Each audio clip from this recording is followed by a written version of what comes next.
네, 오대영 라이브의 간판 코너 단도직입을 시작하겠습니다.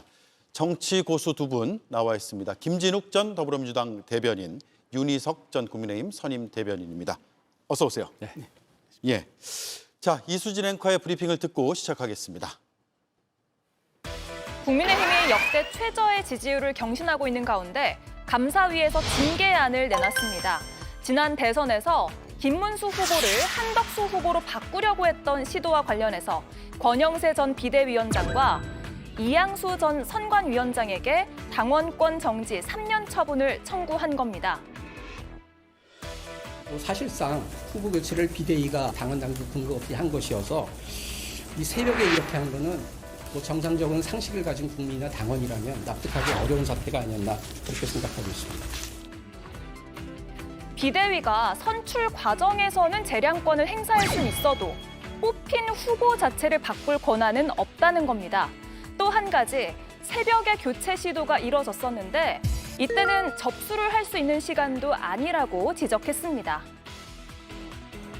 후보자 등록 신청서의 접수는 공휴일에도 불구하고 매일 오전 9시부터 오후 5시로 한다. 이거 한밤중에 후보 교체를 해놓으면 되든 안 되든 이런 파문이 있으시라고 생각 못 하셨을까요? 실제로 많은 분들이 망설이셨던 걸로 알고 있습니다. 권영세 전 비대위원장은 수용할 수 없다고 반발했습니다. 그런데 일각에선 이런 물음도 제기됩니다. 징계 대상, 권영세, 이양수 2명으로 충분한가?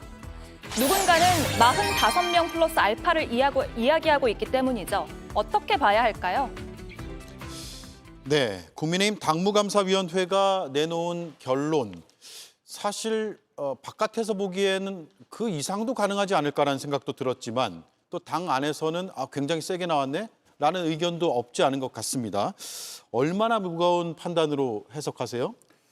당에서 내부 징계를 함에 있어서 단계가 있는데요. 당원권 정지 그 다음이 탈당 권고, 그 다음이 제명입니다. 제명이야. 탈당 권고했는데 10일 안에 탈당하지 않으면 출당 조치, 그러니까 제명이 되니까 두 개는 같다고 보고 그 차순위로 가장 높은 징계라고 보면 됩니다. 당원권 정지의 기간이 1개월에서 3년까지거든요. 오늘 3년을 청구했으니까 상당히 무거운 징계를 당무감사위원회에서 청구했다 이렇게 볼 수 있겠습니다. 예, 아주 강한, 두 번째로 강한 조치를 한 거네요. 다만 윤리위원회에서 확정을 지어줘야 되는 거죠. 그렇습니다. 청구만 하고 마지막 판단은 남아있다. 그렇습니다. 예. 구형을 한 거고요. 네. 선고가 내려져야. 그러네요. 그런데 권성동 전 원내대표가 빠졌네요. 그렇습니다. 좀 납득하기 어려운 거 아닌가 이렇게 이제 생각하시는 분들이 굉장히 많으실 것 같아요. 왜냐하면 당시 소위 쌍권이라고 하는 분 중에 권영세 비대위원장을 제외하고 권성동 원내대표도 포함이 되어 있었다. 특히 권성동 원내대표가 당시에 이 단일화를 압박하기 위해서 단식까지 했던 그런 과정들을 우리 국민들이 다 지켜보지 않았습니까? 그렇다면 지금 오늘 이 당무감사위원장이신 유일준 위원장이 이런 말씀하셨더라고요. 예. 권성동 원내대표가 다른 이 비대위원과 달리 비대위원장이나 선관위원장만큼 어떤 이 특별히 책임질 만한 행위를 하지 않았다 이렇게 말씀을 하시는데 당시에 직책이 없어서 그런 건가요? 원내대표인데 원내대표였죠. 원내대표는 당연직 비대위원 아닙니까? 그러네요. 그렇다면 과연 권성동 그 당시 원내대표를 이렇게 징계 범위에서 제외시켜 놓고 얘기할 수 있는 것인가 하는 근본적인 의문 이거 있을 수밖에 없는 거죠. 예. 빼준 건가요? 빠진 건가요? 여러 이유가 있겠지만 일단 비대위 차원에서의 결정이지 않았습니까? 그러니까 비대위를 대표하는 비대위원장에 대한 징계로 비대위에 대한 징계를 가름하고 또 실무를 이끌어서 후보 교체 시도를 했었던 그 실무 담당 최고 책임자 사무총장에 대한 징계까지 하면서 결정을 내린 쪽과 이것을 실행한 쪽 양쪽에 대한 징계를 이런 식으로 가름했다. 예. 이 정도로 해석할 수 있겠습니다. 예. 그러자 입장이 나왔죠. 자신도 윤리위에 회부해달라. 이미 회부 안 하기로 결정이 끝난 다음에 징계 회부하십시오라고 입장이 나왔습니다. 물론 당무감사위원회는 또 열어서 징계위 회부 결정을 내릴 수도 있는 것이죠. 그렇죠. 예, 완전히 다친 건 아니죠. 네. 네. 그리고 권영세 전 비대위원장은 수용할 수 없다고 반발하고 있는데 그 표현이 굉장히 거칩니다. 수용할 수 없는 결정이다. 파당적 결정을 주도한 사람들이야말로 파당적 결정이라고 표현했고요. 반드시 응분의 책임을 지게 될 것이다. 응분의 책임을 지게 될 것이다. 네, 좀 반발을 넘어서 좀 더 뭐랄까요? 어차피 안 될 거야라는 걸 깔고 있는 듯한 표현인 것 같아요. 굉장히 공격적인 표현이죠. 지금 오늘 당무감사의 이 결정을 수용한다, 뭐 겸허하게 수용하겠다 해도 지금 들뚱말뚱한데 이 부분에 대해서 파당적이다, 이 당을 깨자는 거냐, 뭐 이런 표현 또는 응분의 책임을 지게 될 것이다. 지금 응분의 책임을 지지 않았기 때문에 오늘의 이런 결정이 이루어진 것 아니겠습니까? 예. 오히려 적반하장도 유분수다 이런 표현들이 이제 당에서 나올 것 같은데 지금 중요한 건 지난번에 이 대선을 시작하는 과정 속에서 가장 중요했던 후보 선출 과정 그리고 그 후보 선출이 끝나자마자 이 한덕수 전 국무총리와 단일화를 이루기 위해서 그 강제적인 단일화를 주도했던 이 분들 아닙니까? 그런 분들에게 책임이 없다? 그 책임에 대해서 당에서 분명하게 불법적인 후보 교체 시도는 당원 당규 위반이다라는 부분을 얘기하는데도 불구하고 이 부분을 수용할 수 없다라고 얘기한다면 지금의 이 국민의힘의 소위 주류 세력 그 구주류라고 하는 친윤계 이분들의 어떤 의도를 정확하게 읽고 있다라고 보여지고 그래서 앞으로 이 당무감사위원회의 징계 청구가 윤리위 또는 비대위에서 실질적으로 처리되지 못할 것이다라고 보는 또 전망도 상당히 예. 크게 나오고 있는 게 아닌가 싶습니다. 예, 그러니까요. 저도 오늘 여러 의견들을 구해보면 국민의힘 내에서 유야무야 될 것이다.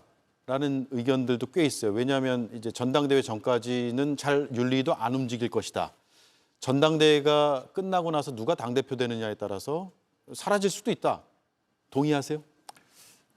현실적으로 그런 예측을 하는 것이 합리적일 수가 있겠습니다. 아, 그래요? 예, 지금 저희 당 상황이 정상적으로 당 운영이 되는 상황이라고 볼 수가 없기 때문에 특히나 전당대회를 거치게 되면 새로운 지도부가 들어설 테고 그 지도부에서 지금 전 지도부에 속한 당무감사위원회에서의 이 징계 청구를 어떻게 받아들이냐 여부는 그 뭐 기속력이 저는 없다고 생각을 해요. 그러나 정치적으로 당에서 당무감사위원장이 전직 비대위원장과 사무총장에 대해서 당원권 정지 3년을 청구했다는 것 자체가 커다란 의미가 있다고 봅니다. 실제로 징계로 이어지냐 안 이어지냐를 떠나서 당내에서 이분들에게 정치적으로 이렇게 큰 징계를 내리기로 일단 결정을 했다 하는 것이 그 한밤에 있었던 후보 교체가 얼마나 잘못된 것이고 당헌과 당규에 얼마나 중대하게 위반했느냐 그리고 당시에 저희 당 최고 지도부인 비대위의 결정이 얼마나 상식 밖이었느냐 기록을 남겼습니다. 그런 차원에서 의미를 저는 크게 평가하고 싶습니다. 예. 근데 이제 지금 그 윤희석 대변인께서 어떤 그 당시의 상황에 대한 정치적 의미, 징계에 대한 의미를 뭐 말씀 주셨기 때문에 뭐 그렇게 볼 수도 있어요. 그러나 이것이 실질적으로 징계가 이루어지지 않으면 결과적으로 보면 징계 쇼에 그쳤다라는 비판을 뭐 피하기는 좀 어려운 게 아닌가. 그렇기 때문에 실질적으로 이분들 외에도 여러분들이 당시에 이 부분에 대해서 특히 불법적으로 후보를 인위적으로 강제적으로 교체하려고 했던 이 시도 이것에 대한 책임은 분명하게 짚고 가야 된다. 그렇지 않다면 앞으로 국민의힘에서 이런 이 당내의 당원 당규를 위반하는 불법적인 상황이 발생한다고 하더라도 다 면피받을 수 있다. 그리고 징계에 대한 쇼로 그칠 수 있다라는 선례가 또 남을 수도 있기 때문에 이 부분에 대해서는 엄중한 책임을 묻는 것이 맞다 이렇게 보여집니다. 반드시 매듭을 짚고 가야 된다. 자, 45명, 45명이라는 숫자가 어제 오늘 굉장히 화제라고 해야 되나요? 이슈가 되고 있습니다. 근데 민주당에서 박찬대 당대표 후보가 국민의힘 의원 45명에 대한 제명 촉구 결의안을 발의했거든요. 일단 들어보시죠. 박찬대 당대표 후보 그리고 송원석 국민의힘 원내대표의 또 반론까지 이어서 듣겠습니다. 국민의힘 국회의원 45명, 그들은 윤석열 관저를 둘러싸고 인간 방패를 자처했습니다. 법과 공권력을 향해 등을 돌리고 윤석열의 얼굴만 바라보던 45인의 인간 방패, 이들은 명백한 내란 동조범입니다. 이재명 정권이 특검과 더불어민주당을 내세워서 야당을 말살하고 일당 독재를 완료하겠다는 선언이라고 봅니다. 어저께 우리가 윤리위 제소하고 났더니 아마도 박찬대 의원은 거기에 대한 보복성이랄까요? 네, 45명이라는 인원 숫자는 오늘은 박찬대 의원의 법안 발의로 법안이 아니죠. 제명 촉구 결의안 발의로 이슈가 됐고 어제까지는 조경태 국민의힘 의원이 45+알파를 주장해서 또 많이 입길에 오르내렸는데 어제 제가 인터뷰를 했거든요. 백성 무너져도 된다라는 발언을 했습니다. 들어보겠습니다. 상중하로 나누도록 하겠습니다. 예. 자진 출당, 자진 탈당 내지는 제명, 징계까지 저희들 강력하게 하도록 하겠습니다. 107석으로서 10몇 %의 정당보다는 한 90석 정도 가지고 한 40% 정당 지지율을 가진다면 어느 것을 선택하겠습니까? 예. 왜냐하면 선거에서 이기려면 우리는 정말 뼈를 깎는 그런 고통이 있더라도 국민들이 그만하라 할 때까지 저는 인적 청산은 할 수밖에 없다. 이거는 필연적이다 이렇게 보는 거죠. 네. 예. 박찬대 후보는 45명을 다 제명하자라는 촉구 결의안으로 보이고 반면에 조경태 의원은 45명 플러스 알파이긴 한데 상중하로 나눠서 가담 정도에 따라서 징계 수위를 결정하자. 그렇게 돼서 출당 조치가 이뤄지는 사람이 있을 경우에 백석이 무너지더라도 감수해야 된다라는 의견입니다. 먼저 조경태 후보 의원의 의견에 당내 얼마나 동의가 있습니까?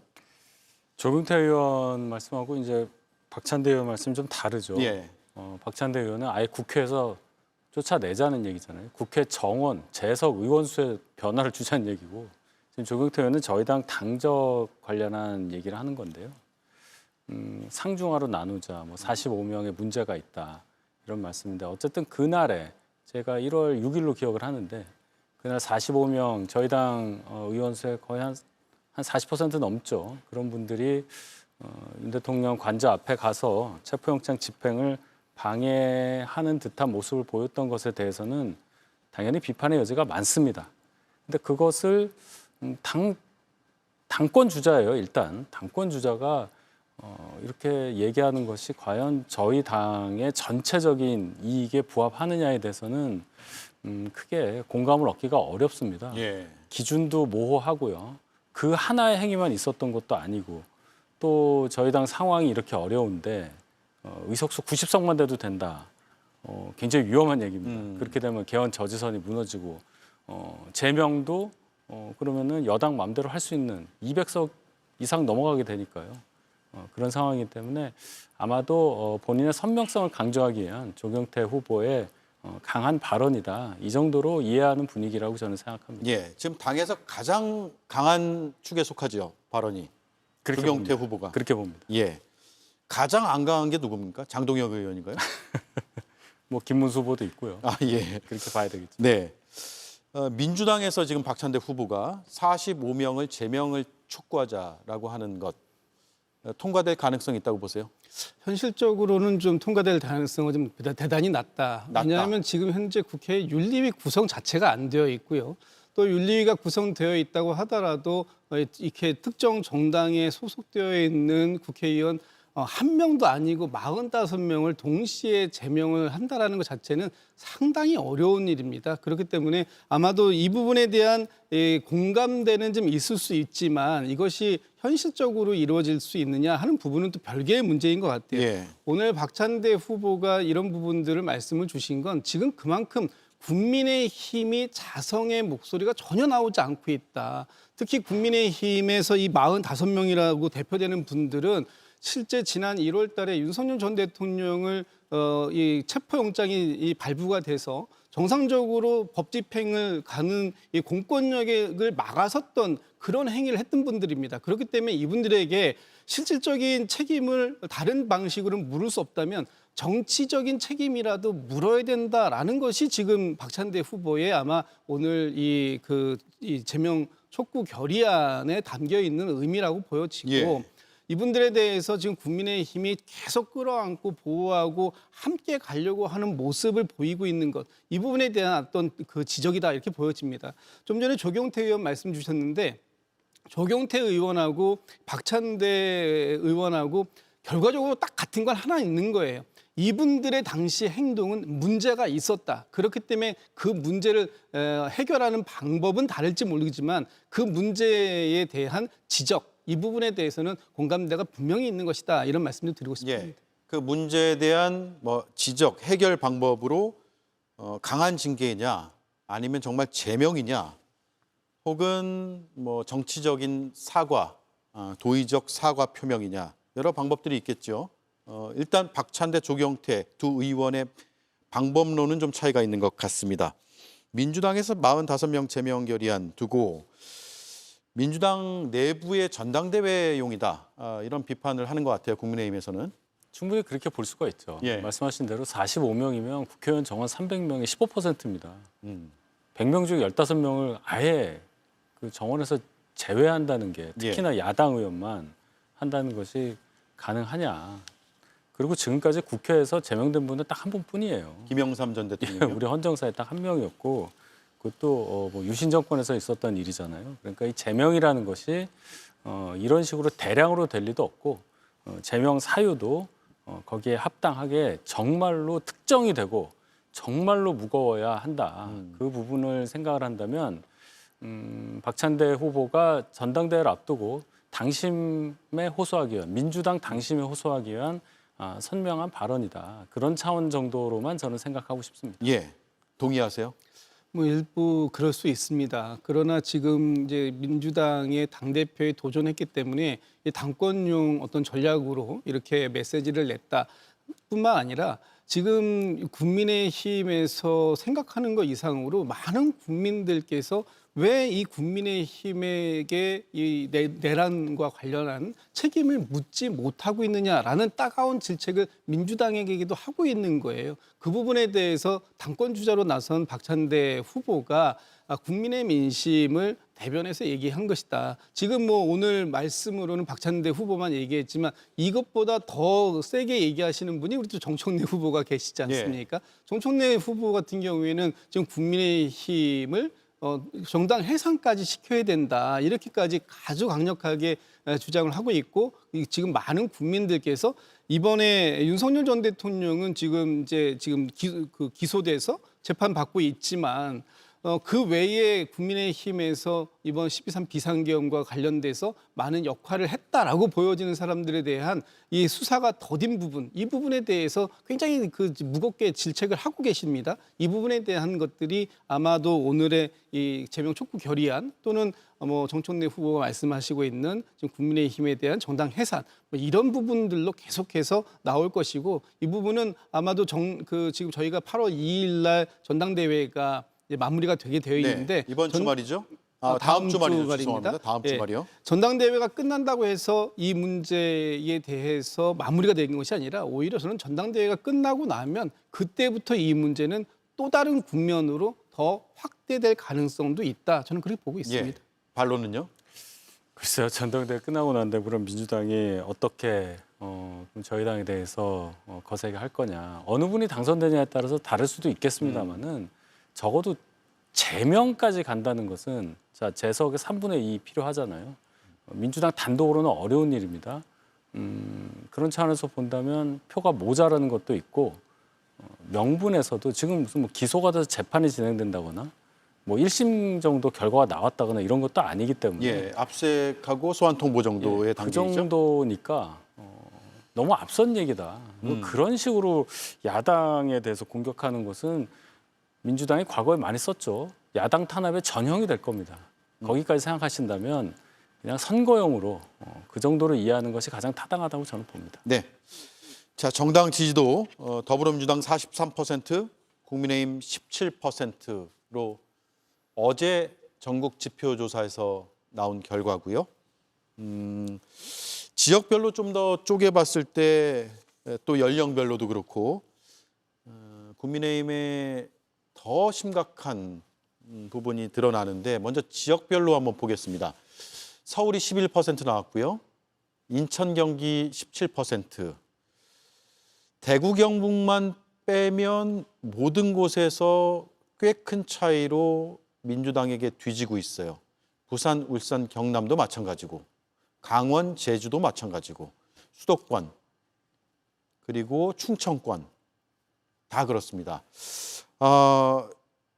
어떻게 봐야 됩니까? 그래서 어제 저희 패널 중에는 거의 대구 경북당으로 쪼그라들 거다라는 비판을 하더라고요. 그에 대한 입장 또 반론 차례로 들어볼까요?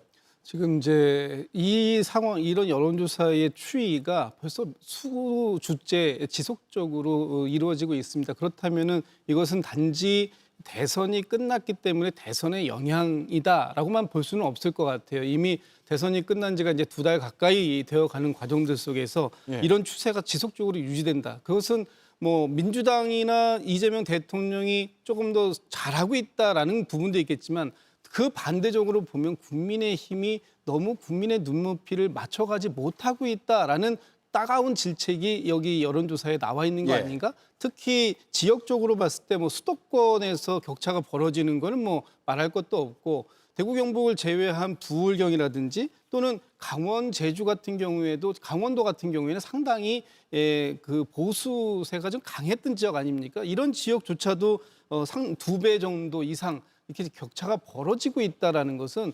국민의힘에 대한 직접적인 질책이다 이렇게 볼 수밖에 없어요. 특히 국민의힘이 지난주에 보여줬던 모습이 뭡니까? 이 아스팔트 우파라고 하는 전한길 씨가 당에 입당하고 그 입당한 전한길 씨가 윤석열 전 대통령을 중심으로 하지 않는 사람들 이런 사람들에 대해서는 이번 전당대회에서 다 뭐 몰아내겠다. 오히려 자기들이 이 국민의힘의 주인이 되겠다라고 얘기하는데 그 가운데서 국민의힘에서 나오는 반응들을 보면 다양성이니까 수용해야 된다. 또는 특별하게 이 사람들이 지금 징계하거나 쫓아낼 뭐 방법이 없으니 이 부분에 대해서 조사는 해보겠다. 이런 식으로 아주 미온적인 태도를 보이고 있는 거예요. 그렇기 때문에 이런 아주 극우적인 생각을 가지고 있는 분들하고 확실하게 절연해서 선을 긋지 못하는 국민의힘 또 그리고 국민의힘이 대선이 끝나고 2달 동안 뭔가 자성, 쇄신, 혁신, 반성 이런 어떠한 의미에서도 제대로 된 역할을 보여주지 못하고 있는 것 이런 것들이 지속적으로 누적된 결과다. 그런 측면에서 민주당이나 뭐 이재명 대통령이 잘하는 것 못지않게 국민의힘이 너무 못한다. 이 부분에 대한 따가운 질책이 이 그 숫자에 다 포함되어 있는 것이다. 저는 그렇게 해석하고 너무 있습니다. 못한다. 국민의힘 현 지도부를 중심으로 해서 너무 못한다.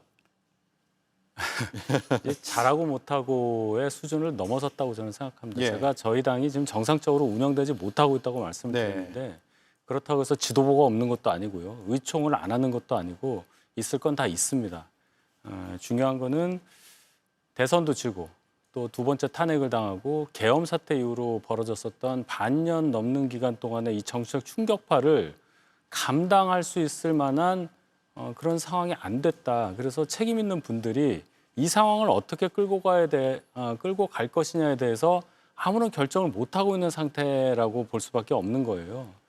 권한도 있고 할 수 있는 그런 여건도 돼 있는 거라고 저는 보는데 기능적으로 볼 때는 아무런 결정을 하지 않고 있다. 결론은 불행하게도 이분들에 대해서 평가를 내릴 수 있는 총선이 너무 많이 남아 있다는 것이라고 그것이 가장 큰 원인이라고 저는 생각합니다. 지방선거 얼마 후에 뭐 한 10달 좀 더 지나면 있게 되겠지만요. 당사자들이라고 볼 수가 없습니다. 국회의원에게는. 물론 광역에 도전하는 분들에게는 본인에 해당하는 선거라고 볼 수 있겠지만 그것도 특정 지역에만 몰려서 경쟁이 올라갈 테니 또 그분들 입장에서는 당의 어떤 혁신이라든지 변화에 대한 어떤 요구에 대해서 반응하는 것보다는 기존에 당에 오래 계셨던 분들의 마음에 맞는 얘기하는 것이 훨씬 더 이득이라고 생각할 것이거든요. 예. 그래서 모든 상황이 저희 당이 이 상황을 좀 변화시키고 새롭게 거듭나기 위한 환경을 조성하는 데는 대단히 불리하다. 대단히 안타까운 상황이 지속되고 있다. 그런 차원에서 이번 전당대회가 그래도 이 변화를 촉진할 수 있는 계기가 돼야 한다는 마음이었는데 예. 지금 분위기가 말씀하신 것처럼 그 전모 씨 이런 분들 때문에 분위기 자체가 살지 않아서 그 전망 또한 어둡다는 것을 자인하지 않을 수가 없습니다. 네, 국민의힘 당대표 선거 대진표 한번 보겠습니다. 총 7명이 현재까지 출마를 선언했는데요. 김문수, 안철수, 조경태. 여기서 안철수, 조경태 두 후보는 탄핵에 찬성하고 비상계엄을 강하게 비판했던 인사들이고요. 장동혁, 주진우, 장성민, 양양자까지 7명입니다. 어떤 인물이 당대표가 될지 지켜봐야겠죠. 쇄신의 갈림길에 있는 것 같고 그 결과가 주목이 됩니다. 오늘 만난 지가 얼마 안 된 것 같은데 또 헤어지게 됐네요. 제가 윤희석 대변인께는 조금 불편한 질문을 많이 드린 것 같아요. 왜냐하면 혁신과 쇄신을 주장하는 분인데 혁신과 쇄신을 반대하는 쪽 인사들에 대한 논평을 항상 질문드려서 좀 죄송한 마음은 늘 있었습니다. 아닙니다. 예, 쇄신을 잘 이뤄주시기를 바랍니다. 김진욱 대변인도 감사드리고요. 늘 촌철살인 감사했습니다. 고맙습니다.